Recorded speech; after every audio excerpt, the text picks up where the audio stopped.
Ping pong con Valeria Gijena. Y Silvana Altina. Vale, preguntitas. Sí. ¿Cuáles son los paradigmas que más te ocupan actualmente en relación a las intervenciones? Hoy, bueno, en primer lugar, centrarlas en el niño, verdaderamente tener en cuenta al niño como persona. Me importa considerar su forma de funcionamiento, qué tiene lógica para el chico, a qué se deben ciertas conductas, y eso en relación a cómo se construyen las habilidades en el neurodesarrollo, pero fundamentalmente el para qué.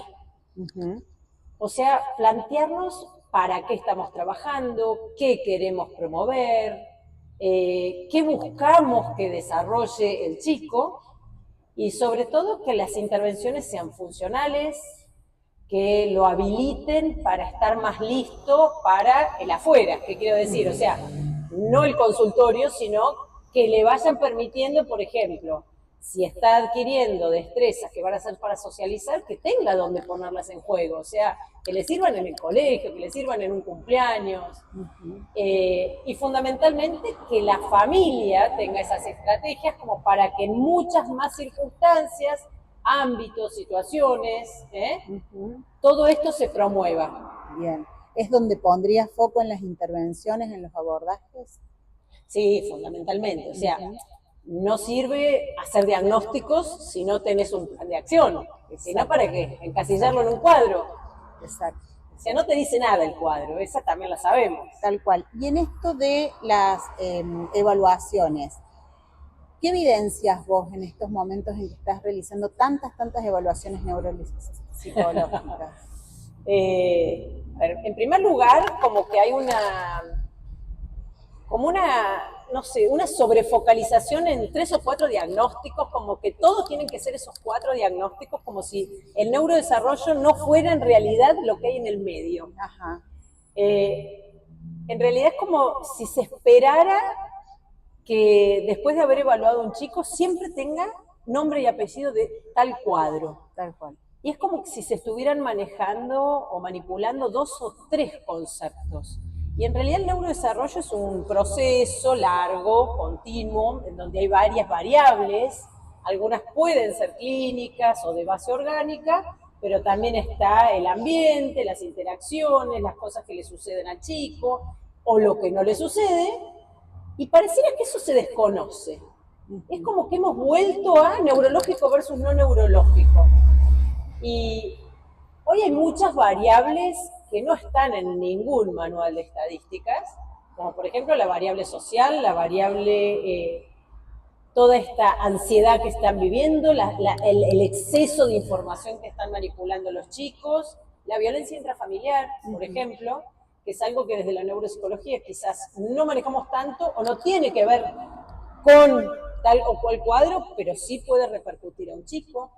El que uno de sus padres quizás en algún momento no esté presente, o ciertas interacciones con padres, por ejemplo, nos pasó en la pandemia, muchos tuvimos una vulnerabilidad emocional que de alguna manera también puede repercutir en el neurodesarrollo de ese chico, y pareciera que son variables que no se tienen en cuenta.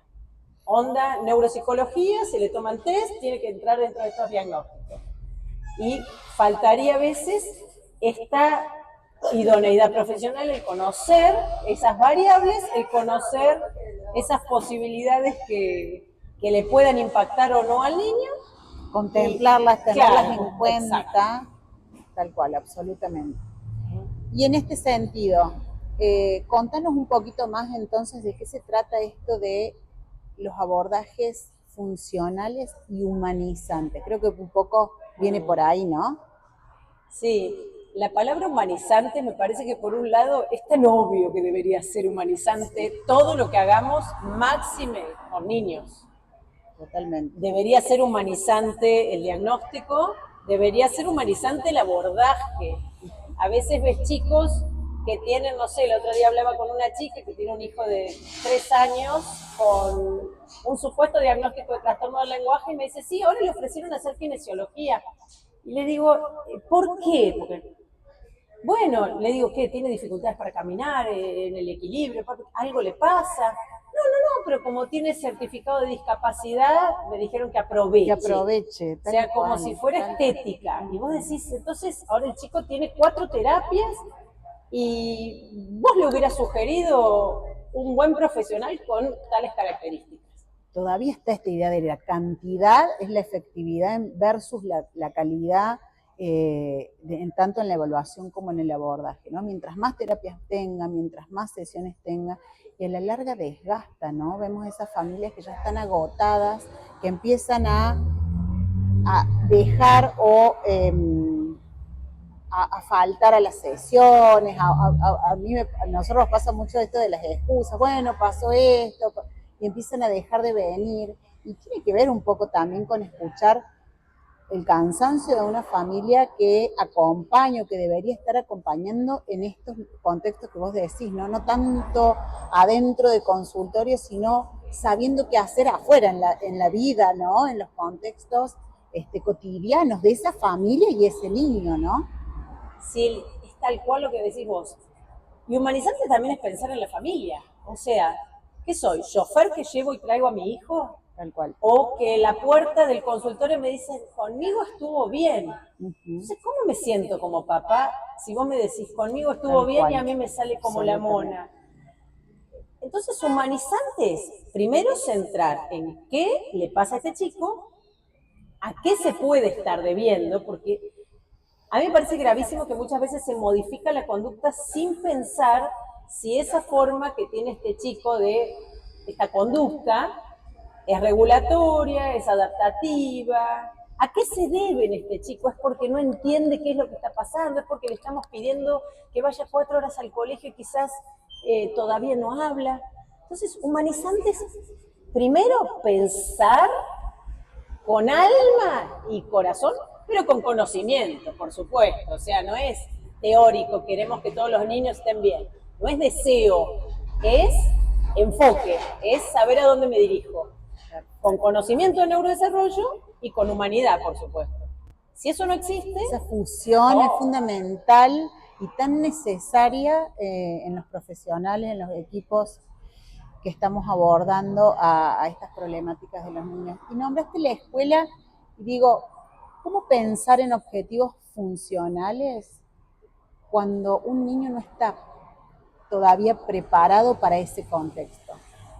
Mira, es tal cual. Yo siempre digo que cuando empezamos a hacer supuestamente integraciones no existía ni el término, inclusión, integración, lo hacíamos por sentido común, porque lo conocíamos al chico y queríamos que cuando empezara en el cole le fuera de tal o cual manera, porque le tirábamos estrategias al docente, y todos, con la mejor voluntad, tratábamos de hacer que la escuela fuera un espacio, en primer lugar, seguro y que le sea de utilidad al chico. Entonces, cuando los chicos estaban más o menos listos, funcionaban de alguna determinada manera. Y con algún adulto colaborando más con algún chico que con otro.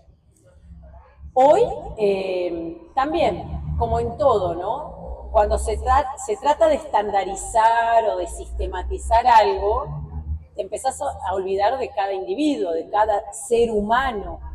Y cuando hablo de cada ser humano, no hablo del niño, hablo del niño y la familia. Ejemplo, me acuerdo de Martina, que no hablaba, pero como entraba a primer grado, en una reunión con 7 personas de las altas jerarquías del ministerio diciéndome, la niña tiene derecho a ir a la escuela, es un sujeto de derecho, todos los niños aprenden, yo sé que si le digo que en el recreo hable con una amiguita o juegue con una amiguita, lo va a... Y vos decís, no la conocen a Martina. Martina no estaba hablando, Martina no controlaba esfínteres, Martina no registraba al otro, Martina todavía era una deambuladora. No es que yo no quiera que vaya a ese colegio, pero ¿la pensamos a ella? ¿Qué servicio le damos desde la sociedad? ¿Qué espacio educativo es el correcto o no y cuándo? No es distinto a las terapias. Lo vivimos todos los días. Qué importante. Me acuerdo un caso entre muchos, esto de la buena voluntad y las ganas de la inclusión creo que las tenemos todos y equipos profesionales docentes. Pero cuando nos ponemos esos objetivos desde la expectativa, desde las ganas de uno, no quiero que para fin de año esté leyendo, quiero que para fin de año ya pueda escribir en el cuaderno, y digo, sin poder entender todos los procesos que tiene que ir atravesando, todas estas funciones que se tienen que ir desarrollando, todos los desafíos por los que tiene que atravesar este niño para poder llegar a ese proceso que no sabemos en qué tiempo, pero dejamos de desatender lo que realmente está necesitando ahora, ¿no?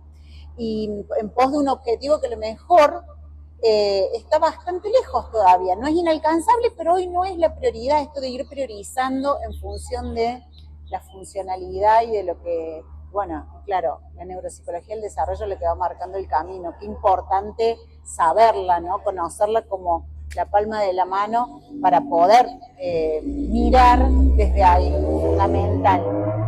Perdón. Sí. Y conocer la neuropsicología del desarrollo, pero también hay una parte que es como le pasa a un médico. Yo puedo conocer como médico de antibióticos, puedo conocer de diagnóstico, pero si no le mete el médico cuando hace un diagnóstico o un tratamiento, hay una mosquita que nos está matando. Si ese médico no tiene criterio, sentido común, no va a elegir adecuadamente, o sí, pero puede ser a veces de casualidad. Está bueno conocer de neuropsicología del desarrollo, está bueno tener técnicas, métodos, modelos para saber cuál elegir en cada momento, pero sobre todo me parece que hay que tener un concepto, yo señalo todo el tiempo cabeza, mente y sentir, ¿no? claro, espíritu, emociones, porque yo tengo que saber que a esta familia o a este niño en este momento tal cosa, o a estos que viven en tal lugar, o estos que están atravesando tal situación, porque esto no es matemática, somos personas en contextos diferentes. Y por otro lado, esto que vos decís, me encantaría que lea, me encantaría que logre tal cosa, pero hay aspectos dentro del neurodesarrollo que están conocidos. Hoy ya sabemos todo lo que tiene que adquirir la mente humana para hablar, para leer, para comprender qué necesita el otro, o para tener una conversación en un recreo con un chico, o para armar un juego para invitarlo a... Hoy ya lo sabemos eso. Ahora bien, lo que hay que ver es cómo y cuándo ensamblarlo y qué debería adquirir esta nena, este chiquito, y cómo se adquiere eso. Porque si no pareciera que volvemos a aspectos o a formas de trabajo como antes, ¿no? Antes al que no hablaba se le hacía hablar, se le mostraban láminas. Antes al que no se hacía amigo se le daban guiones sociales, entonces salía y hacía todo el tiempo esto.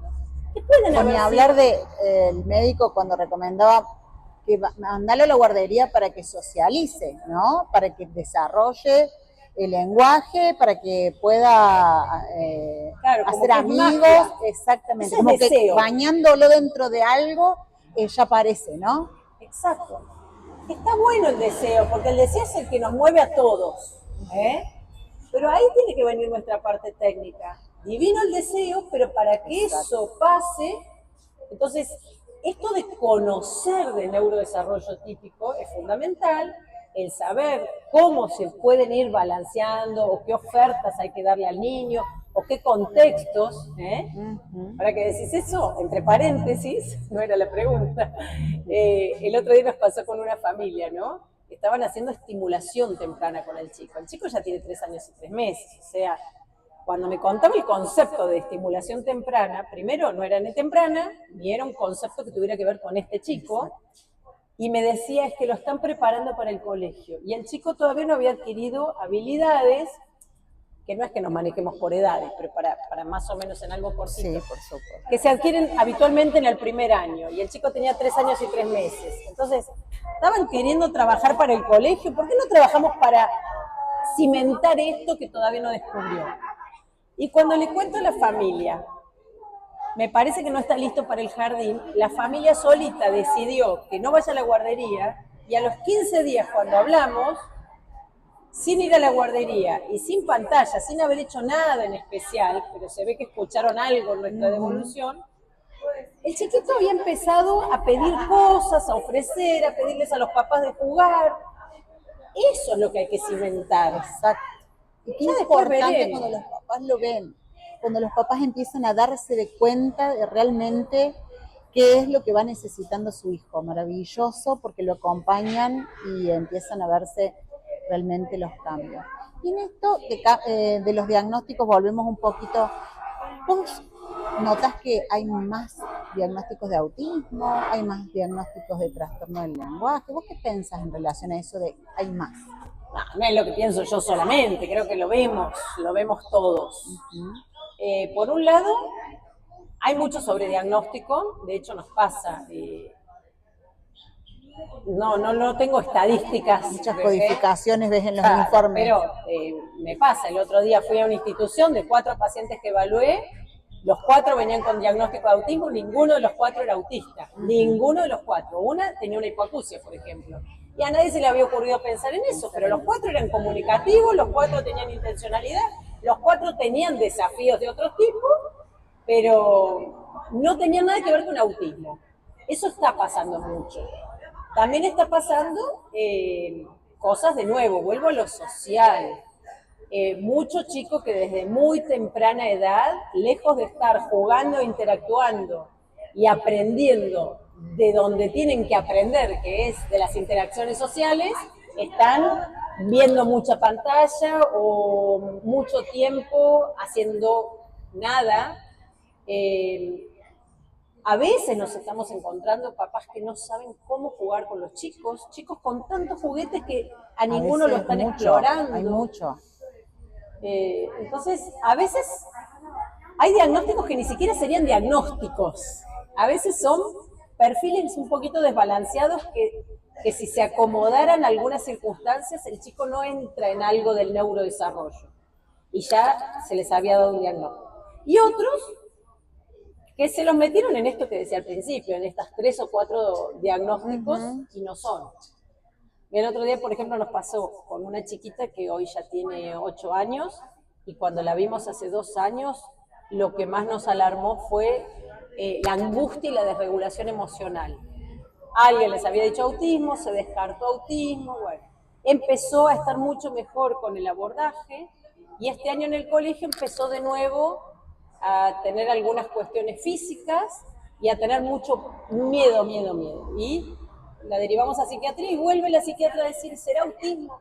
No, o sea, ella te habla de qué siente, de qué le pasa, les cuenta a sus compañeros qué cosas no quiere que hagan más, interactúa, tiene amiguitos, o sea, no es por el lado del autismo. Pero enfoquémonos en que no le está pasando bien y que está angustiada. El impacto afectivo emocional llega en algún momento y hay que mirarlo, sí, absolutamente, tenerlo en cuenta. Y ahora una pregunta que te quiero hacer hace un tiempo. Me da miedo. Que queremos la primicia. Háblame, si querés, sobre Oriens. Oriens. Mira, Oriens es muy nuevo y muy viejo. Oriens significa origen, pero también orientación. Oriens significa de dónde vengo, quién soy, lo primero, lo primordial, pero también a dónde voy, el oriente, ¿no? Sé cómo ir, tengo un plan de acción, ¿quién me orienta? El término Oriens me parece que termina de identificar lo que en 35 años vengo desarrollando. O sea, por eso es muy nuevo quizás ponerle nombre, validarlo. Darle una entidad. Claro. Pero se viene gestando desde todos los años de tu experiencia. Sí, un embarazo largo. Y por otro lado, tiene la retroalimentación de que esto que siempre me pareció lógico que pensar primero en el paciente, nunca olvidarme del contexto, que los papás sean parte de las terapias, más allá de que les pueda decir para dónde hay que agarrar, si estamos de acuerdo manejamos juntos el barco, pero todos tienen que saber cómo valorar el progreso de su hijo, todos tienen que saber cómo valorar si un niño está o no para tal escolaridad o para tales terapias. Entonces, Oriens es un paradigma, un concepto, una perspectiva que nos tiene que atravesar a todos. Si bien está centrada en el niño, el enfoque es para todos, para que todos tengamos herramientas de valoración funcional. Quizás yo las tengo desde lo técnico, pero vos como mamá podés saber si esto que estás haciendo, claro, y los docentes también, que es algo que de nuevo, por eso es nuevo y es viejo, porque es lo que venimos haciendo. Bueno, absolutamente. ¿qué estuvimos trabajando todos estos años con CNI, con ustedes? Creo que se puede palpar, creo que por eso es una perspectiva. La tengo acá y también la podés tener vos, no es que en mi consultorio va a pasar nada más. Exacto, me encanta. Creo que lo estábamos esperando en realidad, que tenga un nombre el cual también me parece que es muy significativo, que tiene mucho sentido para los que hacemos día a día esto, ¿no? Nos sentimos identificados con todo lo que hoy has contado, porque lo estamos viviendo. Incluso seguramente muchos papás van a escuchar y van a decir sí. Así que bueno, nos encanta el proyecto y lo esperamos con muchísimas ansias para empezar a ser parte de Oriens. Qué bueno. Vale, muchísimas gracias por este ping-pong. Gracias a vos, porque yo sé, a ver, hace mucho, yo digo vos, y vos por detrás sos una gran institución, inclusive con 3 centros, o sea, y gente como vos, creo que, a ver, esto no soy yo, creo que hay muchos que pensamos y sentimos de la misma manera. De hecho hay un montón de papás que bueno, hay papás que van a seguir buscando quizás el diagnóstico y las 4 o 5 terapias que pueden estar bárbaro, no es discutible. Pero también hay un montón a los que les parece lógico esto de, yo puedo hacer esto mientras le doy de comer, mientras lo baño. Qué bueno yo darme cuenta. Me parece que, de nuevo, estar orientado, el sentirme seguro, el saber qué y cuándo hacer, y claramente que el chico no esté tan desorientado, que el chico sepa para dónde ir, que el chico sepa cuándo pedir ayuda o levantar la mano. Para mí eso es lo humanizante. Así que, bueno, gracias por haber confiado. Sé que son uno de los equipos que van a estar validando en el 2026. Así va a ser. Bueno, hay 5 equipos que están validando ahora todos sus servicios con Oriens y, bueno, me parece que está buenísimo. Genial. Gracias, muchas gracias.